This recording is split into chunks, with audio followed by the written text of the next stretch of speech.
წინა ვლოგი იმით დავასრულეთ, რომ ძლივს ვიქირავთ მანქანა და დავიწყეთ ჩვენი მთავარი გეგმა, ანუ საგზაო მოგზაურობა მთლიანი შვედეთის მასშტაბით. ჩვენი მთავარი სამიზნე არის კირუნა, რომელიც მდებარეობს შვედეთის უკიდურეს ჩრდილო ნაწილში. იქამდე 4 გაჩერება და ულამაზესი ადგილები გვაშვებებს. ამიტომ მოდით გავაგრძელოთ მოგზაურობა. ჩვენ მოვედით ჩვენს პირველ გაჩერებაში, უფსალაში, რომელიც არის მეფეების და უნივერსიტეტების ქალაქი. ახლა ჩვენ ვიმყოფებით ერთ-ერთი კამპუსის წინ, უნივერსიტეტის კამპუსის წინ და ჩვენს უკან არის ბოტანიკური ბაღი პატარა. და ვნახოთ, რამდენად კარგი იქნება ბოტანიკური ბაღი და ღირდა თუ არა გაჩერება. ბოტანიკური ბაღი შექმნილია მე-17 საუკუნეში კარლენის მიერ და ეს არის ადამიანი, რომელმაც დაყო ცხოველები და მცენარეები იმ ჯგუფებად, რომელ ჯგუფებადაც საერთაშორისო ჩვენ ვიცით. ამფიბიები, ქვეწარმავლები, მწერები, ძუძუმწოვრები, ყველაფერი მისი კლასიფიკაციაა. წინაღამეს მომხდარი ამბებიდან გამომდინარე, ჩვენი ყველა გეგმა შეიცვალა და რა თქმა უნდა ბოტანიკურ ბაღშიც დაგვაგვიანდა, როდესაც მოვედით უკვე დაკეტილი იყო, თუმცა გული არ გავიტეხეთ და უბრალოდ მის ტერიტორიას და ბაღს ვესტუმრეთ.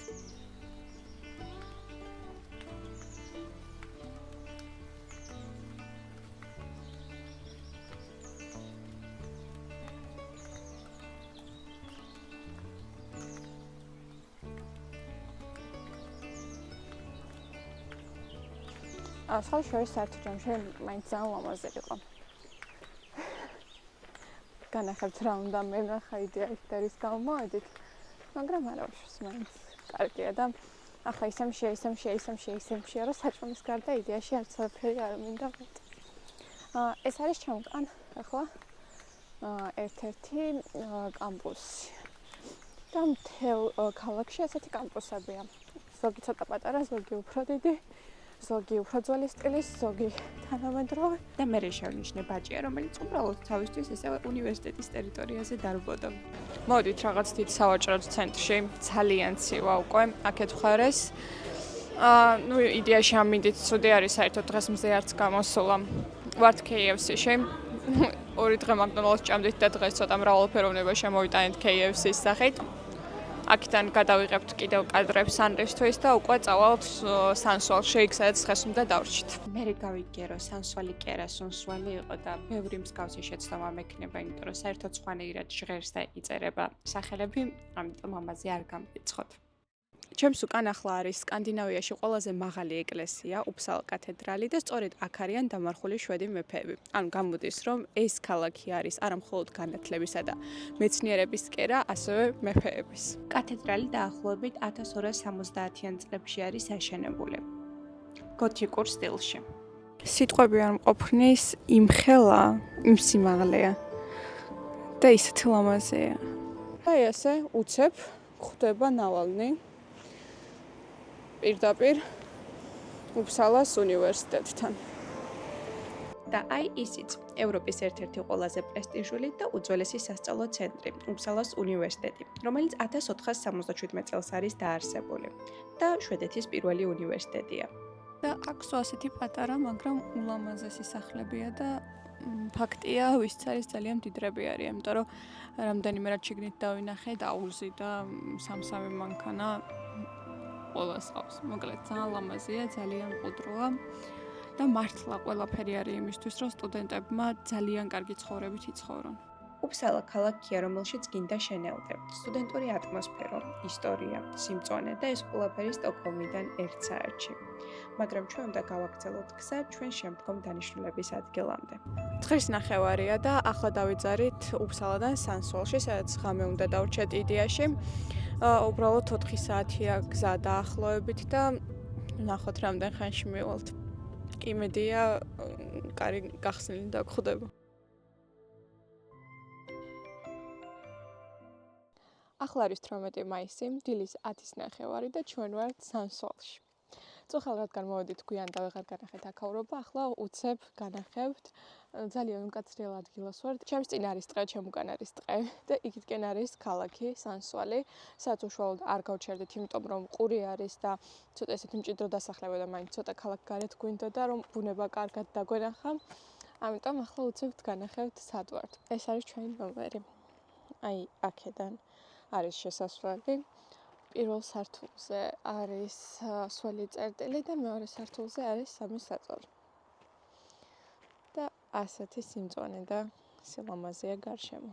სხვათა შორის, სუნცვალს შეიძლება დავარქვათ ფენიქსიც, იმიტომ რომ 1898 წელს სრულიად დაიფერფლა და შემდგომ აღსდგა ფერფლისგან. ანუ 1898 წელს აქ იყო ძალიან დიდი ხანძარი, მთლიანი ქალაქი გადაიწვა და შემდგომ უკვე ააშენეს თავიდან, თუმცა ამჯერად უკვე ქვით. ამიტომაც უფრო განსხვავებული სტილი აქვს ვიდრე სხვა ადგილებს, იმიტომ რომ სხვა ადგილები ძირითადად ნაშენი არის ხით, მაგრამ ახლა ჩვენი სახლი სადაც ჩერდებით ხისგან არის აშენებული, თუმცა შიგნით უკვე ქალაქში სახლების უმეტესობა ნაშენი არის ქვით. Შემოვედით რაღაც დიდ მაღაზიაში, რომ მოაგროვოთ პროდუქტები, იმიტომ რომ შემდეგ გაჩერება გვიწევს 2 დღე და ჯერ არ ვიცით შეიძლება საერთოდ სადმე ვიკარგულში იყოს როგორც ეს და პროდუქტის დიდი მარაგი მაინც უნდა გქონდეს.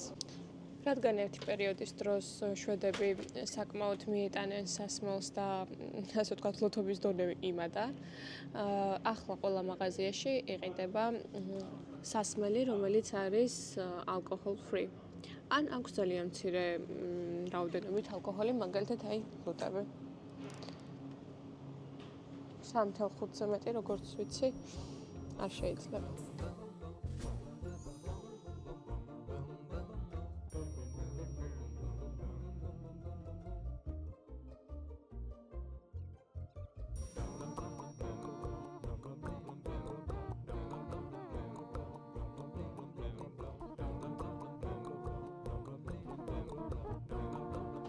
ჩვენი საბარგული სავსეა უკვე პროდუქტებით. ახლა იმას ფიქრობთ, ბარგიც როგორ უნდა ჩავდოთ და მორჩა. მივდივართ უკვე ვიწყებთ ჩვენს თავარ გეგმას. საგზაო მოგზაურობას. ამდენი სწრაფი კვების ობიექტის მერე ძლივს ცოტა ნორმალური საჭმელი. როგორც წინა ვიდეოში გითხარით, შვედეთში არის უმაღლესი კულტურა ნაგვეზთა ხარისხების და ნეტა ის მომენტი გადამეყო, როდესაც გოგას გაუხარდა, რომ ძლივს ნორმალური ნაგვეს ორ ნახე, ახადა თავი და აი ეს დახვდა. კი, როგორც მიხვდით, გოგა გაშეშდა თავის ბანანის ქერქთან და ვერ მიხვდა, რომელში უნდა ჩაეგდო. ისევე როგორც მე. გადავიარეთ სუნცვალის უგრძეს ცნობილ ხიდზე, რომელიც არის 2109 მეტრი. ჩამოვედით უმიაში, რომელიც მდებარეობს შვედეთის ჩრდილოეთით. ეს არის ძალიან მშვიდი პატარა ქალაქი, სტუდენტებით და უცნაური სკულპტურებით. უმედელან სკალპჩერ პარკ არის პარკი, სადაც სკულპტურები ხდება დღეს. აქ სეირნობ ფიჭვნარში და აწყდები უდიდეს მეტალის თავს და ფიქრობ, ეს რაღა, ეს ხელოვნება, თანამედროვე ხელოვნება. მომენტებში ჩემთვისაც კი გაუგებარი, მაგრამ თან ლამაზი. თუმცა საერთო ჯამში ახლაც რო ფიქრობ, ცოტა უცნაური გრძნობები მეუფლება და ახლა მიხვდებით რას გულისხმობ. წარმოიდგინეთ, რომ ტყეში საერთოდ მარტო სეირნობთ და უცებ ხედავთ მინიმუმ 100 ადამიანის სკულპტურას, რომლებსაც ერთმანეთის მხრებზე ხელი აქვთ ჩაკიდებული და სადღაც უსასრულობაში მიდიან. ჯერ საერთოდ ვერ ხვდები რა ხდება, ვინ არიან, რას გამოხატავს ეს ყველაფერი, მერე იხედებით მარცხნივ და ხედავთ, რომ სახლის თავზე ადამიანია, რომელიც ხდება. ხო, და ეს ყველაფერი სკულპტურაა. ჩემთვის უცნაური ის არის, რომ ძალიან შორს ვართ ახლა იდეაში სტოკჰოლმიდან და მაგისტრალის იგით გვხვდება ადგილები ძალიან ბევრი, სადაც არის პატარა დასახლება, მაგრამ ადამიანები ცხოვრობენ ისე როგორც ქალაქში. აქვთ საკუთარი აკვაპარკი, თუნდაც აქვთ უდიდესი სკოლა, განათლების კერა, უნივერსიტეტი, უდიდესი მოლი. აი მაგალითისთვის რო ავიღოთ, საქართველოში მე ვერ ვიხსენებ რამდენიმე მოლია ალბათ თბილისის გარეთ, თბილისის ბათუმის და ქუთაისის გარეთ. იდეაში შეგვიძლია ჩვენც რო ავითვისოთ ყველაფერი, მაგრამ ჩვენი მთავარი სამიზნე რატომღაც ხდება მხოლოდ დიდი ქალაქები. აქ ასე არ არის, პირიქით, შვედებს უყვართ განმარტოვებით ცხოვრება, შეიძლება მიდიოდეს საერთოდ დელო იყოს და უცებ რაღაც ძალიან ლამაზი და მყუდრო სახლი დაინახო და ადამიანი იქ ჩვეულებრივად ცხოვრობს. მსგავსი იყო ლიბანშიც, მაგრამ ახლა არ შევადარებ ლიბანის და აქაურობის მასშტაბებს და თან კიდევ ერთხელ ხაზს გაუსმავ იმას, რომ აქ ყველაფერი ახლოსაა. მოლები, სკოლები, უნივერსიტეტები, ბაღები. ადამიანს შეუძლია ნებისმიერ ადგილას იცხოვროს სრულყოფილი ცხოვრებით. რომ ვქვა ამ ქალაქზე, სიმართლე გითხრათ, დიდად არ მომეწონა, იმიტომ რომ ნამეტანი მშვიდი არის. იმდენად მშვიდი არის, რომ ცოტა საშიშიც მგონია. ადამიანებიც იმდენად არიან მიჩვეული განმარტოვებით ცხოვრებას, რომ სიმართლე გითხრათ, რამდენი ჩვენ გვხედავენ, გრძნობთ რომ არ მოსწონთ გადაღების პროცესი და რა ვიცი რა გონიათ ვერ გეტყვით, მაგრამ უცნაურია. გუშინაც მაგალითად დასახლებებს რომ ვიღებდით, ერთი კაცი გამოვიდა მობილურით, გადაუღო ჩვენ მანქანას და ჩვენც ვიდეო. და რომ ვთქვით რომ რაშია პრობლემა უბრალოდ ჩვენთვის ვიღებთ პირადი საკუთრებისთვის და სხვა არაფრისთვის, გითხრა რომ არ მოსწონს როცა რაიმე ჩანს მისი გიმთ, რა ვიცი ტყე. მის საკუთრებაში არ იყო, მაგრამ არ მოსწონდა და ვთქვით რომ არ არის პრობლემა დავტოვებთ ამ ადგილს. სანამ არ წავედით და თვალს არ მოვეფარეთ, ეს კაცი ფანჯრიდან გვიყურებდა და გვეღებდა ვიდეოს. არ ვიცი რის შეაშინიათ, შეიძლება მიგრანტების, შეიძლება ალბათ უფრო მიგრანტების, იმიტომ რომ მართლა ბევრი პრეცედენტია, როცა ცუდად იქცევიან და რა ვიცი, დაშინებულები არიან მოკლედ. ახლაც მაღაზიაში ვიღაცას რაღაცა უკითხეთ, გვიყურა, მოგვისმინა, ბომბდა გვიყურა და გზა განაგრძო, ისე რომ პასუხი არც დაგვებრუნა. მე მგონია რომ თავმოჭრილებები უმრავლეს შემთხვევაში მოგზაურობებიდან ადამიანს რჩება ადამიანებთან უშუალო კონტაქტიდან და მათი ენერგიის მიღებისგან და ამ მხრივ მინუს ყველა ქულა აქაურობას. არქიტექტურა ულამაზესია, ბუნება ულამაზესია. ხო, ჩერჩრობით მარტო ამ დასკვნას დავდებთ. ახლა კი უკვე წავალთ ლულიაში, 4 საათი გვაშორებს ლულიამდე და დაუგინავდებით იქ თუ არ ვწდები 2 ღამე გვიწევს ლულიაში, წინ დიდი და გრძელი გზა გველდება, მაგრამ 2 დღე უკვე დასვენება, თორემ ახლა ძალიან გადავიღალეთ და ცოტა შესვენება გვჭირდება. ეს არის ჩვენი ბინა და ეს არის ჩვენი ხედის ხვალ. და აქვე ცხოვრობენ ჩვენი ჰოსტები. აქ. ეს გამოიყურება ბინაში კიდან. აქ არის ერთი საწოლი. აქ არის სული წერტილი, აქ განსაკუთრებული. მე განსაკუთრებული. სამზარეულო. აქ კიდევ ერთი საწოლი. დივანი, ტელევიზორი, ასეთი საყვარელი. მაგიდა, მაგრამ თავარი აქ არის ეს. ამიტომ გქარა ეს. დღეს უკვე ჩვენი ვახშამი ისო მაკდონალდი აღარ არის. რა თქმა უნდა არის განუყოფლად სუპები. სენდვიჩები, რომლის პურიც ძალიან დაზიანდა და შეილახა. ღვინოს დავიტოვებთ ხვალისთვის და ასეთი ულამაზესი ხედი. ამასობაში ეხლა არის ღამის 12 საათი და ნახეთ რა ნათელია. სანამ ბიჭები გაიღვიძებდნენ დილით ადრე ავდექი მომზადე საუზმე, გავემზადე და გავედი აივანზე, მაგრამ მე გამახსენდა რომ უკეთესი დასაჯდომი ადგილი მქონდა და გავეშურე ზღვისკენ.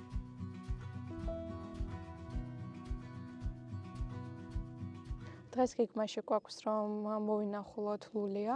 ეს არის ქალაქი, სადაც ვართ გაჩერებული იდეაში, ჩვენ ცოტა ქალაქიდან მოშორებით ვართ 1 საათი გვინდა ლულიამდე ჩავალთ ლულიაში.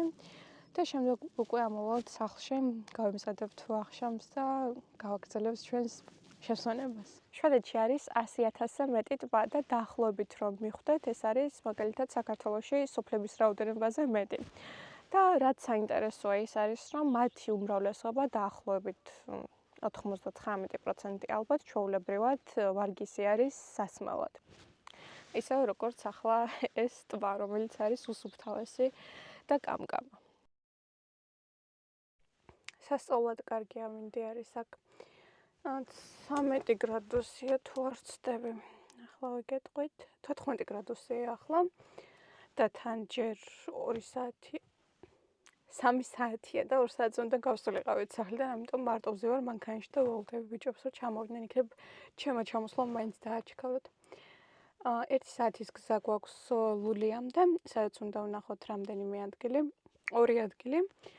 რაც მასწანახავი გვაქვს და დანარჩენი უკვე რაც მოგვაწვანა. წავალთ ქალაქში, რომელიც არის ბოტნიის ყურეში. აქ თითქოს იგრძნობა ჩრდილოეთი, თუმცა მაინც ცოცხალია დიდი ისტორიით. ახლა ჩვენ ვყოფებით ლულიაში. თუ სწორად ვამბობ, ამ ადგილს ქვია გამლა სტენდი, მაგრამ არ ვარ დარწმუნებული, სახელს დავწერ აქ. ეს არის პატარა დასახლება, რომელიც გაშენებული არის ეკლესიის გარშემო. 1400-იანი წლების არის და ერთნაირი 400-ზე მეტი სახლი დგას, რომელიც იუნესკოს ძეგლთა დაცვის სისტემაში იმყოფება. ამ სახლებში ადამიანები ახლომდებარე ქალაქებიდან, სოფლებიდან ჩამოდიოდნენ, რადგან ღამე გაეთენებინათ და ეკლესიაში მოელოცათ. ანუ ეს სახლები აშენებული იყო მხოლოდ იმის გამო, რომ ეკლესიაში მოსულ ხალხს ღამე გაეთენებინა სადმე. ამ თემას ჩვენ კიდევ ერთხელ დაუბრუნდებით უკვე სხვა ქალაქიდან და უფრო განვარცხობთ თუ რატომ ხდებოდა ეს ასე. მანამდე კი ვიმოგზაუროთ დროის მანქანაში. შეიძლება დროის მანქანა უწოდოთ ამ ადგილს, რადგან ყველაფერი ორიგინალურად შენარჩუნებულია და ნახოთ რა და რანაირად ხდებოდა ადრე. აი ეს იქნება ჩემი აზრით უძველესი ეკლესია აქ, იქით ამ მხარესაც არის და ესენი უკვე არის სწორედ ის სახლები, სადაც ღამეს ათენებდნენ ხოლმე ჩამოსულები. ეს არის ჩვეულებრივი ტრადიციული შვედური სახლები, როგორც მათი შეფერილობა, ასევე აშენების სტრუქტურა და ამას ახლაც იყენებენ, რა თქმა უნდა, ჩვენც ახლა სადაც ვცხოვრობთ, ასეთი დიზაინით არის გაკეთებული. ეკლესიის გარშემო აშენებული 424-ვე სახლი მე-15 საუკუნის თარიღდება და დღეს იუნესკოს მსოფლიო მემკვიდრეობის სიაშია. შემოვიდით ქალაქ შილულიაში, შევუკვეთეთ ბურგერები, ბასტარდ ბურგერში. და დავაგემოვნებთ ახლა. მე უბრალოდ დავთვალიერებ თიცებ ქალაქს, ნახავთ ყურეს და დავბრუნდებით ისევ ჩვენს სასტუმროში.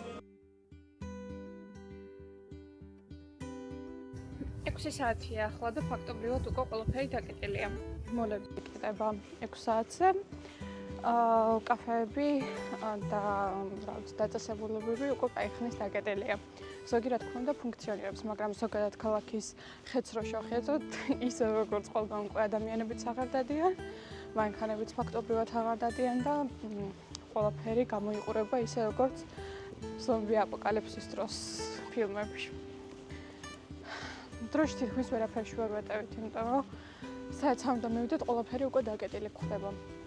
უმეტესი რაღაცები ფუნქციონირებს 3-4 საათამდე და იხსნება ალბათ 11-ზე. და მეც ვაბრაზებ ცოტას. ხო, ამდენიც იმიტომ რომ როცა მეუბნება გავიდეთ 2-ზეო, იმდენი ხანი მჭირდება გამზადება, გავდივართ 3-ზე.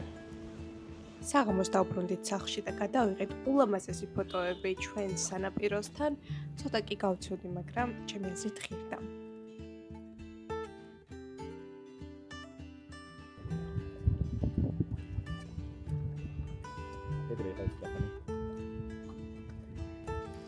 რეალურად ძალიან ცივა. უკვე თან ნიავი უპერავს, მაგრამ მაინც ვცდილობთ რომ ცხელი ჩაი დავლიოთ, მაგრამ მე მგონი გავცივდი და მოკლე მკავიანი კაბით მგონი ფოტოები არ უნდა გადამეღო. საბოლოოდ ისე გავიყენეთ. ვერ გავჩერდით დღეს უცებ დავლიეთ ჩაი და წამოვედით აღარ სახლში. მე მათუღარასთან ჩახუტებული მომდივარ. სხვათა შორის ეს ქუდი არის, უბრალოდ კაპიშონია, თან შიგნიდან ქუდი არ არის. მხოლოდ თავს დასფარებელია და არის ძალიან კომფორტული, აი ნებისმიერ წამში შეგიძლია ოდნავ როგორც შეგწევდება, გადაიცხო და ჩემი გადამრჩენელი აღმოჩნდა. სახელი აქვს ამ ბრენდს ძალიან კარგი, სულსაცმელი. თან რაღაც რელიგიური გაგებითაც შეგვიძლია გავიგოთ, რომ სულის საცმელია და თან სულ საცმელი. ძალიან მომწონა ამის სახელი და სადაც ვახსენებ ხოლმე და ვამბობ ამ ბრენდის შესახებ, სახელი ყოველთვის ყველას აღაფრთოვანებს და მე ნახეთ თუ დაგაინტერესებთ, ძალიან კარგი რაღაცები აქვს. მართლა გულით გაკეთებულია ყველაფერი და ეს ემჩნევა ყველა დეტალს. ჩვენ ჰოსტს აქვს ასეთი რუკა და გითხრა რომ დავტოვოთ ჩვენი ნიშნული. აქ შეგიძლიათ ნახოთ სხვები საიდან იყვნენ. ზოგ სახლში ჰოსტებს ჰქონდათ პატარა წიგნაკი, სადაც უნდა დაგეტოვებინა სურვილი ან ემოცია გაგიზიარებინა შენ და არასდროს ამ შანსს ხელიდან არ უშვებდეთ და ვავსებდით. დავტოვეთ სასტუმრო და წამოვედით ისევ ლულიაში. ახლა ვნახავთ კათედრალს და უკვე დავძრებით ჩვენი ყველაზე ზედანიშნულისკენ კირუნასკენ. ძალიან ცივა დღეს ქარია. კირუნაში საერთოდ მოსალოდნელი არის ხვალიდან თოვლი და კირუნას შემდეგ სადაც ჩერდებით, იქაც წესით თოვლი უნდა იყოს, ამიტომ რაც უფრო ზემოთ ავდივართ, მით უფრო იგრძნობა ესეთი მკაცრი და ძალიან ცივი ტემპერატურა. ეკლესია აშენებულია მე-19 საუკუნეში და არის ნეოგოთურ სტილში. საკმაოდ ვიტყოდი, რომ არ არის ხათათურთული, მაგრამ ამასთანავე ულამაზესია მაინც.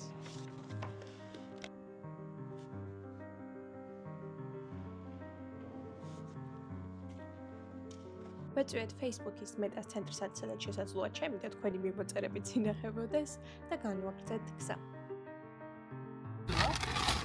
მომარაგდით ჩაით, ყავით, საჭმელით და მივდივართ უკვე შემდეგ დანიშნულებამდე კირუნამდე. მადლობ რომ ზედამაგდე. სულ ცოტაც და გადავყვეთ პოლარულ წრეს.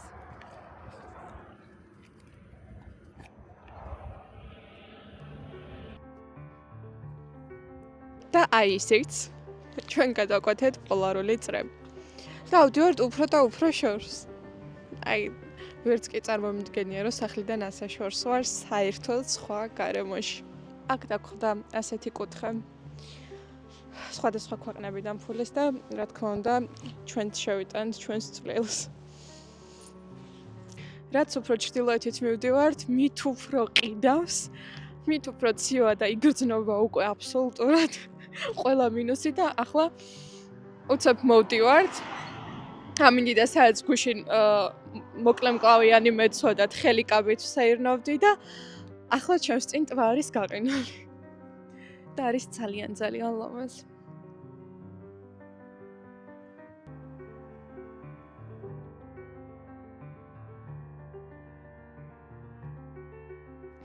ამასთან ყველაფერი ჩადოსნური კიდევ იმით არის, რომ გზად გვხვდებიან უზარმაზარი ლოსები.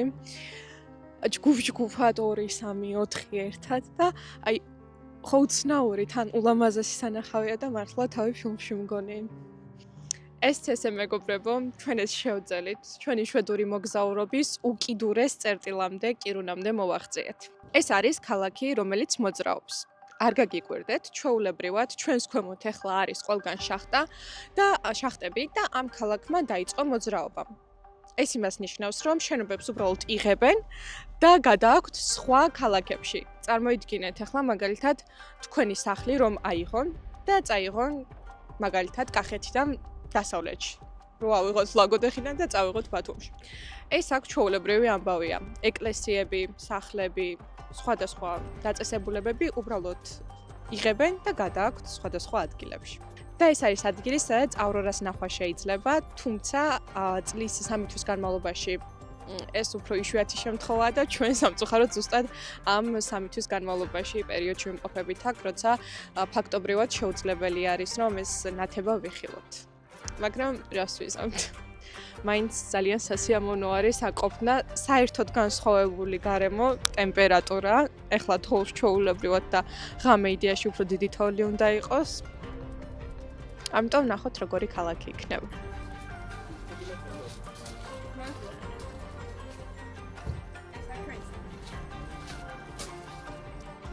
ახლა კი მე ჯერ არ მინახავს და ნახოთ ჩვენი ბინა.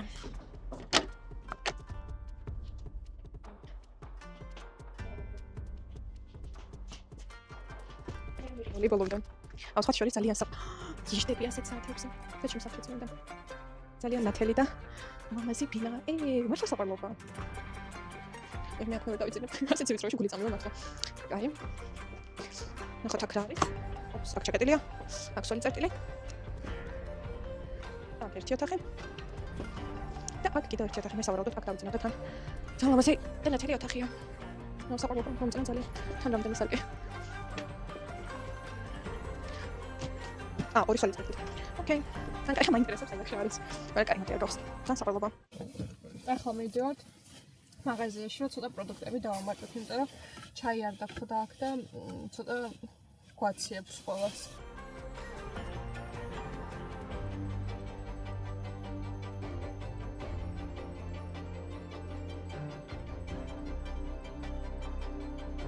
თავს და საკმაოდ ცივა.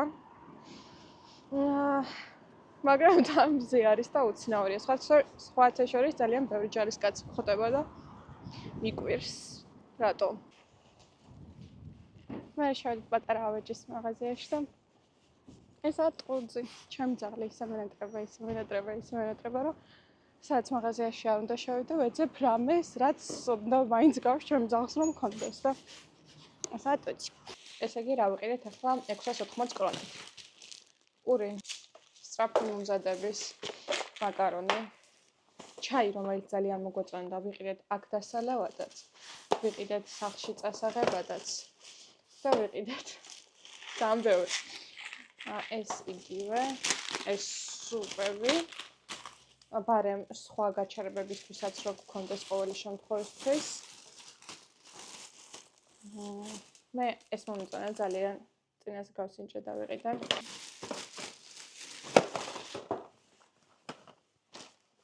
ისევ ჩაი. ტოცი კურტაინზე.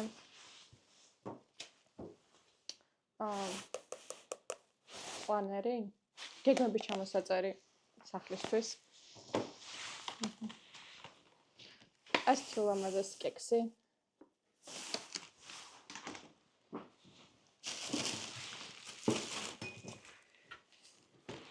ახლა მეორე პარკი.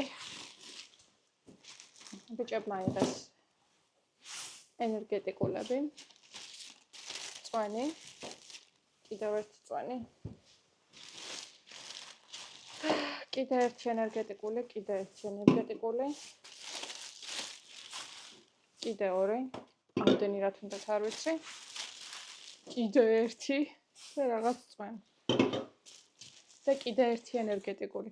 ენერგეტიკულებზე ფასდაკლება იყო? ხო. ლოგიკურად ალბათ კი. და ბოლო პარკი. ანუ გადაწყვეტა რომ უნდა გასინჯოს თევზი და ძალიან ბევრი კიდევ ერთ შეყრა ეს გაზიანი სასმელი. სულ ესა, პრინციპში ბევრია. ჯერ მარტო ენერგეტიკული არის უამრავი.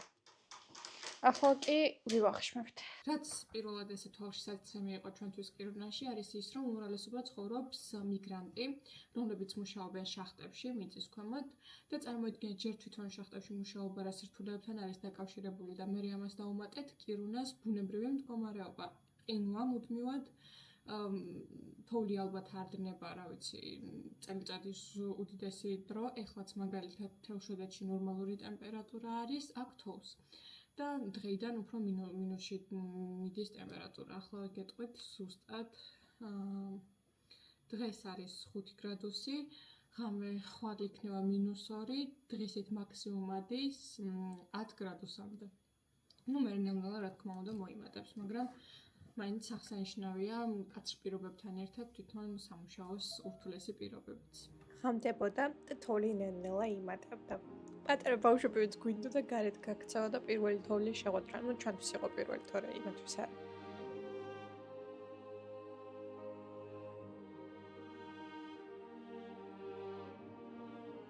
იმედი მაქვს რომ გესმით ჩემი ხმა, იმიტომ რომ მიკროფონი დამიჯდა და ეს სპონტანურად გადავწყვეტეთ გარეთ გამოსულ. ახლა არის ღამის 11 საათი. მე ძალიან ცივა. რაც კი სახლში ვნახე, აბსოლუტურად ყველაფერი მაცვია. ახლა იმას ვაკვირდებოდით, რომ სახლების უმრავლესობაში შუქიც არ ანთია. მაგრამ ცხოვრობენ და ამ დროს ძინავთ თუ სად არის ეს ხალხი არ ვიცი.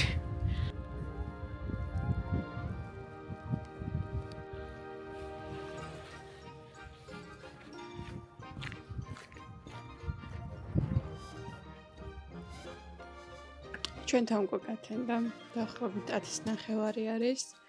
გარეთ არის თოვლი და ჩვენი საბურავები არ არის სამთრის, მაგრამ გზაზე მაინც არ დევს და დიდი იმედი გვაქვს, რომ არანაირ პრობლემას ეს არ შეგვიქმნის, მაგრამ დღეს ღამესაც უნდა დავჩეთ, წესით იქაც თოვლი იქნება და ნახოთ. ახლა დავლევთ ჩაის, ვისაუზმებთ და უცებ ალბათ მანქანით ვნახავთ ქალაქის ცენტრს და გავდგებით გზას. დღესაც თუ არ ვცდები 5 საათიანი გზა გვეუბნება. ჩემი აზრით კირუნა საერთოდ სხვა სამყაროა. აქ მხოლოდ გამაყრუებელი სიჩუმე ბუდობს და ნამდვილი არქტიკული წრეა. ამ ქალაქმა დამიტოვა უდიდესი სევდის გრძნობა.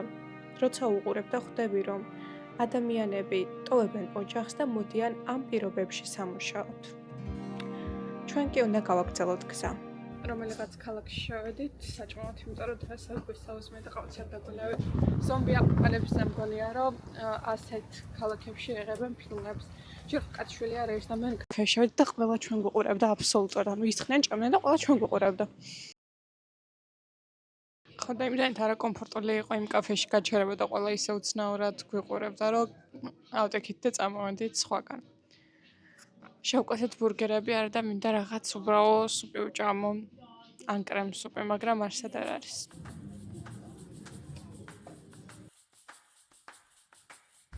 ხეთ გავჩერდით ტყეში და ძალიან სილამაზეა. ახლა განახევთ თქვენც.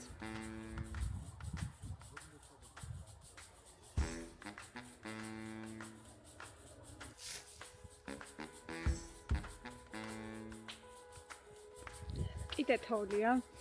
ძალიან ცივა. მაგრამ ულამაზეს სანახავია და გზა არ ვთავრდება ჯერ კიდევ 3 საათი გვაქვს დარჩენილი, იმიტომ რომ ხშირად ვჩერდებით, ხან საწყობს ვესხავთ, ხან ჩაის ვურებთ, ხან ყავას ვურებთ, ხან ჭამს და უსასრულოდ იწელება გზა. როგორც ყოველთვის ხანდრო ვწირებთ 1000 კადრს.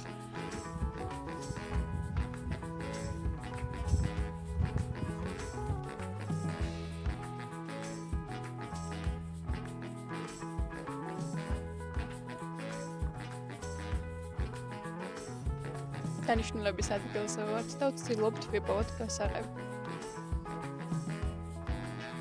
ჯერ აქ უნდა ნახონ და ეს არის ჩვენი სახლი. ისევ თორთან ძალიან. დასახლება არის ტყეში. აქეთ რაღაც ძველი სახლები დგას და ჩვენი სახლი არის ერთადერთი ამ პერიმეტრზე. აბა ვნახოთ ახლა.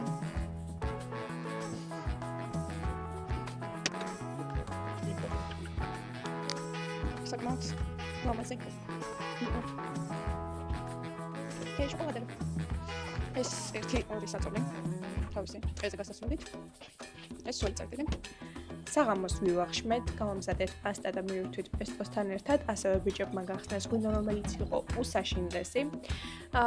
მე სანამ ჩემ თავს უვლიდი ბიჭები თამაშობდნენ სამაგიდო თამაშებს, მე შევუერთდი. და გვიან უკვე აღმოაჩინეს, რომ გვერდით აი ამ შენობიდან ისმოდა რაღაც ხმები. ძალიან შეგვეშინდა, იმიტომ რომ გარშემო დასახლება არ იყო და არ გვინდოდა რამე ჰორორ ფილმში აღმოჩენილი ყავით და მე გვეფიქრა, რომ რაღაც ხმები თუ გესმოდეთ, რატომ დარჩით? ვაპირებდით წასვლასაც, მაგრამ ერთხელ უკვე გვეყო ღამის გარეთ გათენება, ამიტომ უბრალოდ შევიგუეთ ბეწს და დავიცილეთ. და გავიღვიძეთ ასეთ ჯადოსნურ გარემოში ჩიტებთან და ციყვებთან ერთად. დღეს უკვე არის 22 მაისი, 11 საათი დაიწყო და ჩვენ გავიღვიძეთ იოკმოკთან ახლოს. იოკმოკი არის საამების სამშობლო ქალაქი და ეს საამები არიან ლაპლანდიელი ხალხი. დღეს ჩვენი მიზანი არის, რომ გადავიდეთ არვის სიავში, თუ სწორად ვამბობ სახელს, იმიტომ რომ საერთოდ განსხვავებულად ჟღერს ხოლმე რეალურად, როდესაც ვნახულობთ მე და ჩვენი მიზანია, რომ გადავიდეთ იქ და ვნახოთ ერთი ადგილი და თუ ვნახავთ და თუ მორხერხდა, ამ ადგილსაც გაგიზიარებთ. ისე იდეაში აქ კიდევ ერთი ძალიან პატარა ტბა უნდა გვენახა, რომელსაც ბაყაყების ტბას ეძახიან და არის ულამაზესი ფოტოს ჩავსვავ, რომ ისე მაინც ვნახოთ ფოტოებთან. გამოირჩევა იმით, რომ აქვს ულამაზესი ფერი და არის ძალიან სუფთა, მაგრამ ეხლა რომ წავიდეთ და ვნახოთ, იმხელა თოვლია, რომ სავარაუდოდ ეს ტბა გაიყინებოდა მაინც და ვერაფერს ვერ დავინახავთ და ჰაიკინგისთვისაც საკმაოდ შორი მანძილი არის და არ ღერს გარისკო ამ თოვლში, იმიტომ რომ ირმები მაინც ზედადიან, როგორც ჩვენთან კატები და ძაღლები. ამიტომ იმედია ვნახავთ იმ ადგილს, რომლის ნახვაც მინდოდა ამ ტბის გარდა. მიუხედავად იმისა, რომ ამდენ დღეს გზაში ვატარებთ, მაინც დიდად დაღლილი არ ვარ. კი, გზა ძალიან იწელება ხოლმე, იმიტომ რომ როდესაც წერია მაგალითად, რომ დანიშნულების ადგილზე ჩავალთ 4 საათში, ჩავდივარ სადღაც 6-7 საათში, იმიტომ რომ გზადაგზა სულ ვაჩერებთ ხოლმე მანქანას და ხან რას ვიყებთ, ხან რას ვაკეთებთ, ხან ჭამთ ისის. ძალიან იწელება გზა და ეს რა თქმა უნდა დამღლელია, თუმცა მაინც არის გრძნობა, რომ უკვე ფაქტობრივად მთელი შვედეთი შემოვიარეთ. საინტერესოა. ძალიან საინტერესოა და საერთოდ არ ვნანობ, რომ ასეთ თავგადასავალში გავყავი თავი.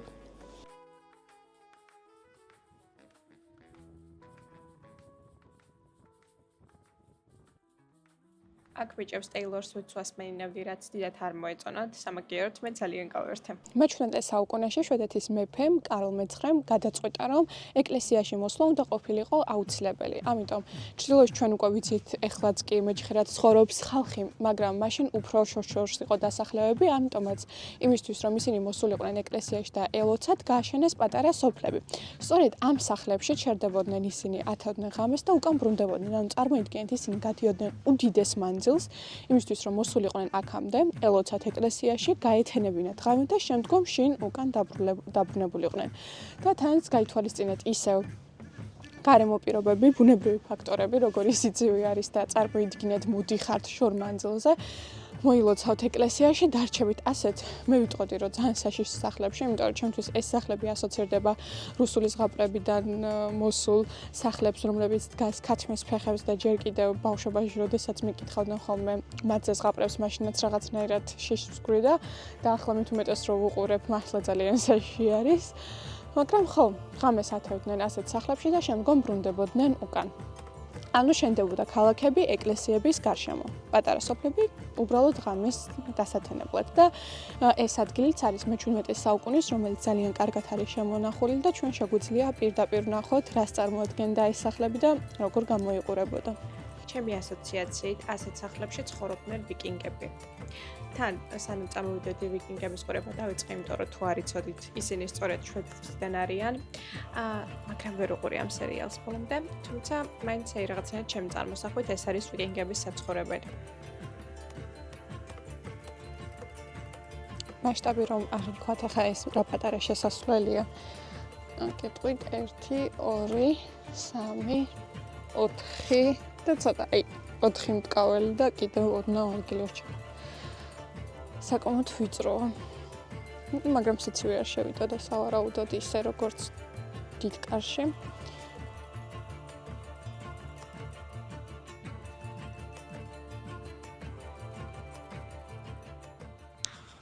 ეს კი არის არვისავრის ეკლესია, რომელიც საკმაოდ პატარა არის და სპეციალურად გაკეთებულია იმისთვის, რომ იყოს ძალიან მყუდრო და ადამიანებმა იგრძნონ ერთმანეთის სიახლოვე. ასე გვეუბნება ყოველ შემთხვევაში Google.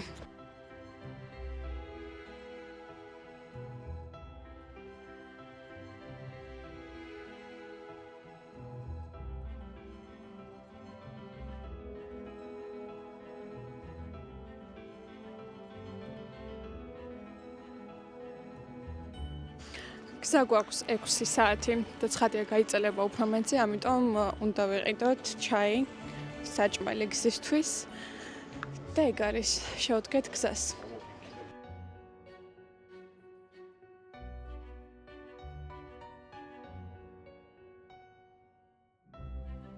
ჩამოვედით ესტერსონში და სანამ დავბინავდებით, ძალიან მინდოდა რომ თქვენთვის ერთი ამბავი გამეზიარებინა. მოკლედ, აქ არის უდიდესი ტბა, რომელშიც ლეგენდის თანახმად ცხოვრობს არც მეტი არც ნაკლები მონსტრი, ურჩხული, რომელსაც აქვს კატის თავი და გველეშაპის ტანი. ზოგი წყაროების მიხედვით აქვს ძაღლის თავი. ეხლა ეს მონსტრი ჩემ წინაშე დგას, იდეაში მისი სკულპტურა და ჩემი აზრით ცოტა ვირს გავს საერთოდ. მაგრამ განახევთ ახლა. სახელს ვერ გამოვთქვა, უბრალოდ ფიზიკურად ვერ გამოვთქვა, რა ქვია. სადმე ჩაგისვამთ. ეს არის ჩვენი ტბაში მაცხოვრებელი მონსტრი. ერთი შეხედვით, რაც მოვასწავით, რომ დაგვენახა, ეს არის უკვე ჩრდილოეთიდან, როდესაც ჩამოდიხარ, ასე ვთქვათ, პირველი ცოტა დიდი ქალაქი და საკმაოდ კარგი ადგილია იმისთვის, რომ მოითქვა სული. აქ ახლა არც თოვლი არ არის, თუმცა უფრო მალე ღამდება, რა თქმა უნდა.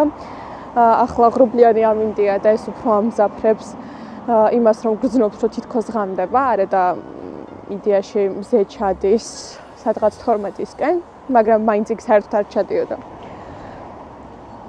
ნახოთ, როგორი სასტუმრო გვაქვს აქ დაჯავშნელი და ხვალ გვაქვს ურთულესი დღე, იმიტომ რომ დღეს ხო გზა გვქონდა 6 საათი, ხვალ გვაქვს 11 საათი და დღეს 6 საათიანი გზაც ძალიან გაგვეწალა და ხვალ ხო რაღაც საშინელება იქნება, ალბათ დილით ადრე უნდა ავდგეთ და გამოვემართოთ უკვე გოტენბურგისკენ. უდიდესი ტბა, მართლა უდიდესი ტბა და ერთი რაღაც შენობა დგას, ვერ მივხვდი ის შენობა არის და თუ ბიჭები დამთანხმდებიან და არ დაეზარებათ, იმედია ვნახავთ, იმიტომ რომ რაღაც უზარმაზარი წითელი შენობაა და მაინტერესებს რა არის.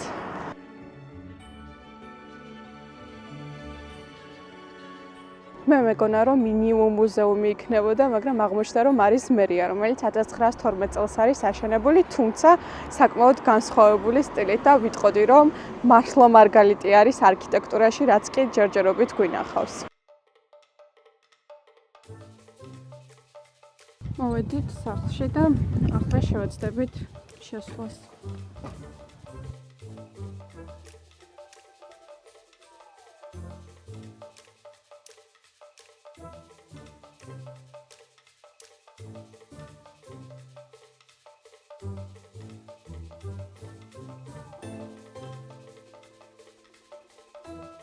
სახლი იყო ულამაზესი, მაგრამ ყველაზე მეტად მომეწონა აივანი ტბის ხედით. მაგრამ სამწუხაროდ ცუდი ამინდი იყო და თან ადრე წამოვიდით, ამიტომ ვერც დავტკბეთ დიდად ამ სახლით. გათენდა 10 საათია უკვე ჩვენთან და თულმა აქამდეც ჩამოვაღწია. გუშინ ისეთი გადამწვანებული იყო ყველაფერი, რომ გვინდოდა დროინდ კადრები აგვიღო, მაგრამ დილით დაგვხსნა თოვლი. დღეს როგორც იცით, გვაქვს ძალიან დიდი გზა. 10 საათიანი გაჩერებებით უფრო მეტი, ამიტომ დღეს არ მგონია რამე გადავიღო, უბრალოდ განახებთ როგორი თოვლი იქნება და გზად თუ რამე საინტერესო იქნება, რა თქმა უნდა, მაგასაც ჩავსვამ.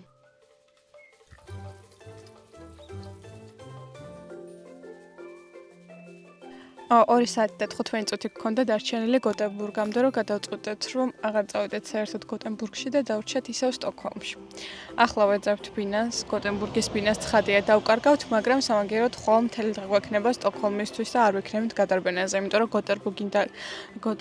გოტენბურგიდან სტოკჰოლმამდე დაახლოებით 5 საათი დაგვჭირდება და კიდე გზაში და ვერც იქაურობას ვნახავდეთ და თან უნდა გვეჩქარა ძალიან და თუ ნახავთ ახლა ბინას, შევიცვლით გეგმებს და დაუბრუნდებით ისევ დედაქალაქში. როგორც მივხვდით, საბოლოოდ გვეშინი გადაწყვეტეთ, რომ უნდა დავრჩენილიყავით სტოკჰოლმში. სასტუმროებისთვის იდეაში უკვე გვიანი იყო, იმიტომ რომ ჩვენ ჩამოვიდეთ სადღაც ღამის პირველ საათზე და ჩეკინი შეგვეძლო გაგვევლო 12-მდე და როცა მაგის გარკვევაში ვიყავით, დაგვირეკა გიორგი, ჩვენმა მეზობელმა და მეგობარმა და შემოგთავაზა მასთან დარჩენა და ასეც მოგვიწია.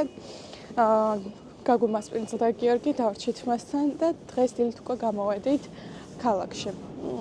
ახლა ვართ მეტროში და ვცდილობთ ჩამოყალიბდეთ ჯერ ვისაუბროთ სადმე, მე ბიჭებმა არ ვიცი რატომ გადაწყვეტეს, რომ აქ თმა უნდა შეიჭრან. ალბათ შევალთ რამდენიმე მაღაზიაშიც.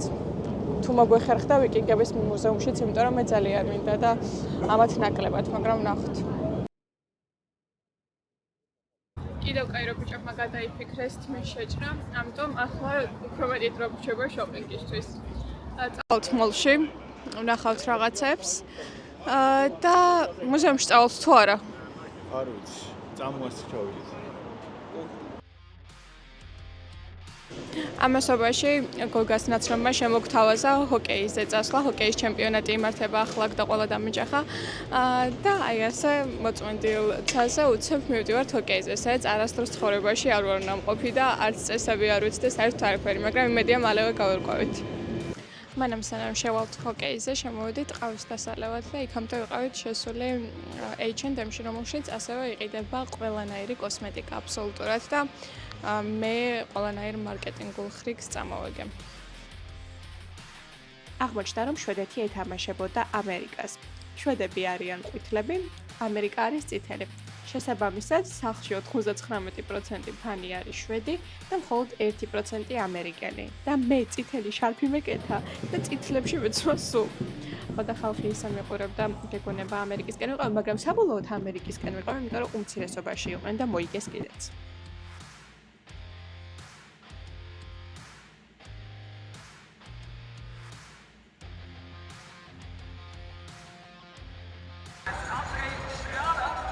მართლა საუკეთესო რამ იყო, რაც შეძლებოდა დღეს მომხდარიყო. ხო საერთოდ ვერ ვერკვევოდი, მაგრამ ისევ გულშემატკივრობდით ამერიკას, ისევ გულშემატკივრობდით ამერიკას. თან ხო ყველა შვედების ფანი იყო და მარტო ჩვენ ვიყავით ამერიკისკენ და კიდევ რამდენიმე ადამიანი. ცოტა ადრე მოგვიწია გამოსვლა, მაგრამ უდიდეს სიამოვნებით დავრჩებოდი დიდხანს და მეტიც ფაინს გავხდებოდი ამ სპორტის. მოგეწონა ანდრემ. კი, რა თქმა უნდა, ძალისმიერი სპორტები ყოველთვის მომწონს. გოგეშან. რა თქმა უნდა. მართლა არ ვიცი ადგილობრივები როგორ ცხოვრობენ, როცა ყველაფერი იკეტება 4 საათზე, მაგრამ ტურისტებისთვის ძალიან არაკომფორტულია, იმიტომ რომ ახლა უკვე არის 4 უკლია ალბათ რაღაც წუთები და მივბივართ რომ რამე მაღაზიას მოვუსწროთ. ეს სასტუმრო არის აეროპორტთან. ფაქტობრივად აეროპორტის ტერიტორიაშია და ნახეთ, კაცი შვილი არ არის, არც პერსონალი, საერთოდ არავინ და ახლა დავდივართ უაზროდ ვეძებთ ჩვენს ნომერს. უბრალოდ კაცი შვილი რო არ არის.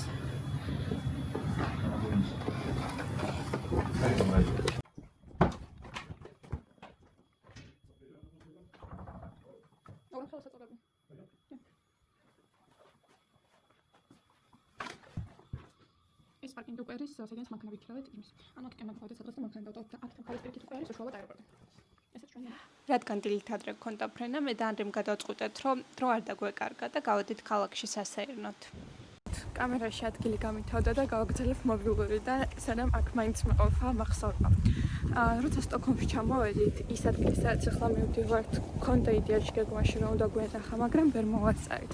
ეს არის ციტი ჰოლი, სადაც ნობელის პრემიის ბანკეტი იმართება ხოლმე, ანუ უშუალოდ პრემია, სადაც იმართება ხოლმე, ნახეთ უკვე და აქ ტარდება ბანკეტი და აქვს ძალიან კარგი ხედი, პანორამა. სამწუხაროდ იქ ვერ მოვხვდებით, მაგრამ გარედან მაინც შევხედოთ.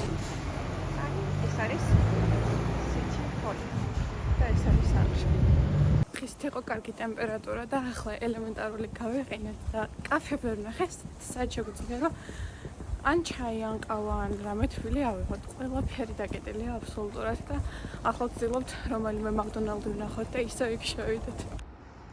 რენდომ ადგილას შემოვხვეთ და ნახეთ რა სილამაზე და როგორი მოვლილი ეზო აქვთ. უბრალოდ საცხოვრებელი სახლია.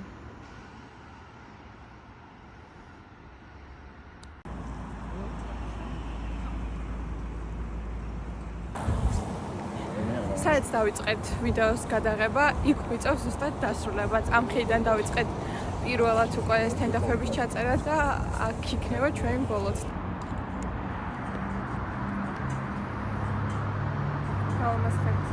დასრულდა ჩვენი მართლა უდიდესი და ემოციებით სავსე შვედური მოგზაურობა. უდიდესი მადლობა რომ ნახეთ ორივე ვიდეო და შევხვდებით მალე.